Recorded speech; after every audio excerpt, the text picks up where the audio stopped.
Mariana trench নাম শুনলে মনে হয় একটা খাদের নাম, কিন্তু এটা আসলে পৃথিবীর সবথেকে রহস্যময় স্থানের একটি। এতটাই রহস্যময় এবং ভুতুড়ে সব ঘটনা এখানে ঘটে যা আপনার কল্পনাকেও হার মানাবে।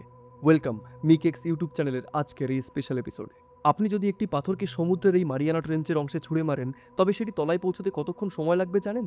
প্রায় 1 ঘন্টা। মারিয়ানা ট্রেঞ্চের গভীরতম বিন্দু, যাকে আমরা বলি চ্যালেঞ্জার ডিপ, তার গভীরতা প্রায় 10,935 থেকে 11,034 মিটার, অর্থাৎ প্রায় 11 কিলোমিটার নিচে। গভীরতা মাপার জন্য আমাদের সবথেকে বড় মাপকাঠি হলো মাউন্ট এভারেস্ট। সমুদ্রপৃষ্ঠ থেকে এর উচ্চতা 8,848 মিটার। এবার একটি দৃশ্য কল্পনা করুন। আপনি এভারেস্টকে শেকড় থেকে তুলে এনে মারিয়ানা ট্রেঞ্চের উপর বসিয়ে দিলেন। আপনি কি ভাবছেন পাহাড়ের চূড়া জলের ওপর জেগে থাকবে? একদমই না। এভারেস্ট পুরোপুরিভাবে ডুবে যাওয়ার পরও তার উপর আরও 2 কিলোমিটারেরও বেশি জায়গায় জল থাকবে। অর্থাৎ আপনি যদি এভারেস্টের চূড়ায় দাঁড়িয়ে তখন হাত বাড়ান, তবুও সমুদ্রের উপরে আলো দেখতে পাবেন না। আপনি থাকবেন এক নিশক কালো অন্ধকারে। এই গভীরতা শুধু একটা সংখ্যা নয়, এটি এক মরণ ফাঁদ। আপনি যত নিচে নামবেন, জলের ওজন আপনার উপর ততটাই বাড়তে থাকবে। মারিয়ানা ট্রেঞ্চের তলদেশে জলের চাপ প্রতি বর্গমিটারে প্রায় 8 টন। সহজ করে বললে এটি এমন যে আপনার শরীরের প্রতি ইঞ্চির ওপর একটি করে বিশাল এসইউভি গাড়ি চাপিয়ে দেওয়া হয়েছে। এই চাপে লোহা ও কাগজের মতো দুমড়ে মুচড়ে যায়। এই প্রচণ্ড চাপই মারিয়ানা ট্রেঞ্চকে পৃথিবীর সবথেকে দুর্ভেদ্য দুর্গে পরিণত করেছে। 11,000 মিটার গভীরতা কতটা বেশি তা বোঝার জন্য আরেকটি উপায় হলো শব্দ। আপনি যদি সমুদ্রের উপরিভাগ থেকে একটি শব্দ তরঙ্গ নিচে পাঠান, তবে সেই শব্দ নিচে গিয়ে আবার ফিরে আসতে সময় লাগবে 14 সেকেন্ড। অথচ বাতাসের গতিতে এই শব্দ কয়েকশো কিলোমিটার পাড়ি দিতে পারত।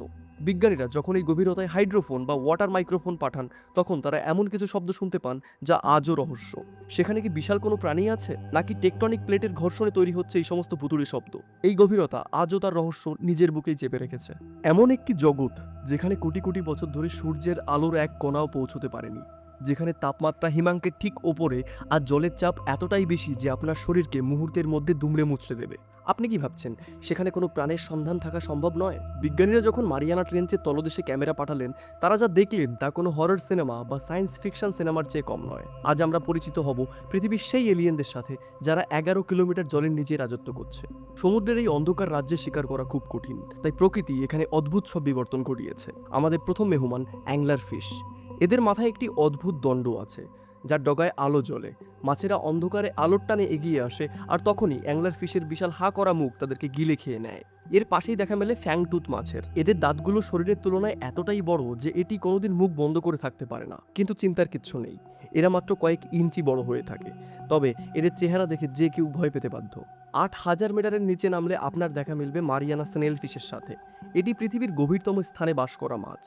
অবাক করা বিষয় হলো, এদের শরীরে কোনো শক্ত হাড় নেই। এদের মাংসপেশি অনেকটা জেলির মতো, যা এদের উপরে থাকা কয়েক হাজার টন জলের চাপ সইতে সাহায্য করে। এরা দেখতে যতটা নিরীহ, এদের টিকে থাকার ক্ষমতা ততটাই অবিশ্বাস্য। কিন্তু সবথেকে অদ্ভুত হলো ব্যারেলাই ফিশ। এদের মাথাটা একদম কাচের মতো স্বচ্ছ। আপনি এর মাথার ভেতর দিয়ে এর চোখ, মস্তিষ্ক পরিষ্কারভাবে দেখতে পাবেন। এদের সবুজ রঙের চোখগুলো সবসময় ওপরের দিকে উঠে থাকে, যাতে ওপর থেকে আসা শিকারের ছায়া সে দেখতে পারে। মাছ ছাড়াও এখানে আছে জেনোফায়োফোর। এটি পৃথিবীর বৃহত্তম এককোষী প্রাণী।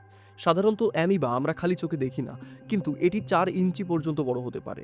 এছাড়াও আছে অসেড্যাক্স বা জম্বি কৃমি, যারা সমুদ্রের তলায় পড়ে থাকা তিমির হাড় খেয়ে বেঁচে থাকে। এখানে কোনো কিছুই বৃথা যায় না। আপনি কি কখনো ভেবেছেন জলের ওজন আপনাকে মেরে ফেলতে পারে? আমরা যখন সুইমিং পুলে 2 বা 3 মিটার গভীরে যাই, তখন আমাদের কানে হালকা করে চাপ লাগে। কিন্তু কল্পনা করুন, আপনি যদি সমুদ্রের 11 কিলোমিটার নিচে চলে যান। মারিয়ানা ট্রেঞ্চের গভীরতম বিন্দু চ্যালেঞ্জার ডিপ, যা প্রায় 11,034 মিটার গভীর। আপনি যখন সমুদ্রের নিচে নামতে শুরু করবেন, প্রতি 10 মিটারে চাপ 1 অ্যাটমসফিয়ার বা 14.7 পিএসআই করে বাড়তে থাকে। 11 কিলোমিটার নিচে এই চাপের পরিমাণ দাঁড়ায় 16,000 পিএসআই, যা প্রায় 8,000 কেজির কাছাকাছি। অর্থাৎ সমুদ্রপৃষ্ঠের বায়ুমণ্ডলীয় চাপের চেয়ে 1,000 গুণেরও বেশি। বিজ্ঞানের ভাষায় একে বলা হয় হাইড্রোস্ট্যাটিক প্রেশার, কিন্তু সাধারণ মানুষের ভাষায় এটি হলো এক বিশাল বিভীষিকা। এই 8 টন বা 16,000 পিএসআই চাপ আসলে কতটা শক্তিশালী জানেন?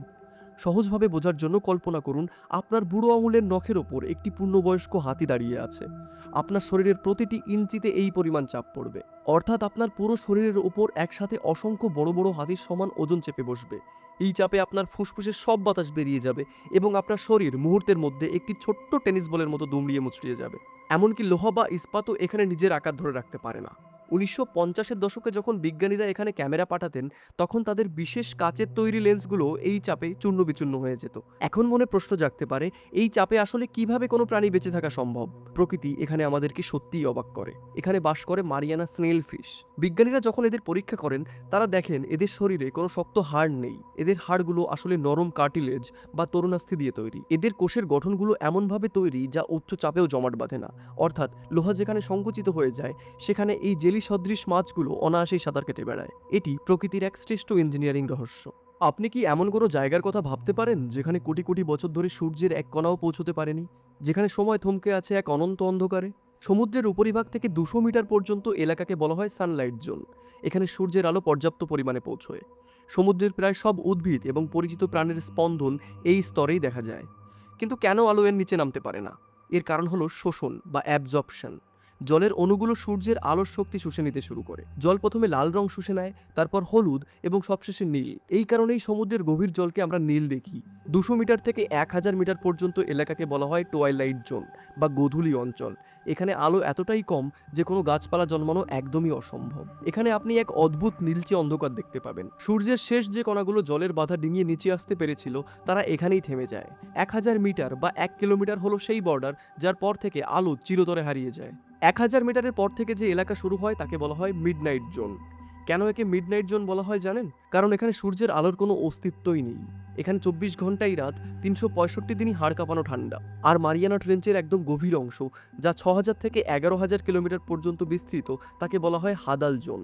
গ্রিক পুরাণের পাতালপুরীর রাজা হেডিসের নাম অনুসারে এর নামকরণ করা হয়েছে। এই 11 কিলোমিটার গভীরে জলের ঘনত্ব সূর্যের আলোকে একদমই প্রবেশ করতে দেয় না। এটি আক্ষরিক অর্থেই পৃথিবীর এক অন্ধকার কারাগার। আপনি হয়তো ভাবছেন 11 কিলোমিটার নিচের পৃথিবীটা একদমই নিস্তব্ধ।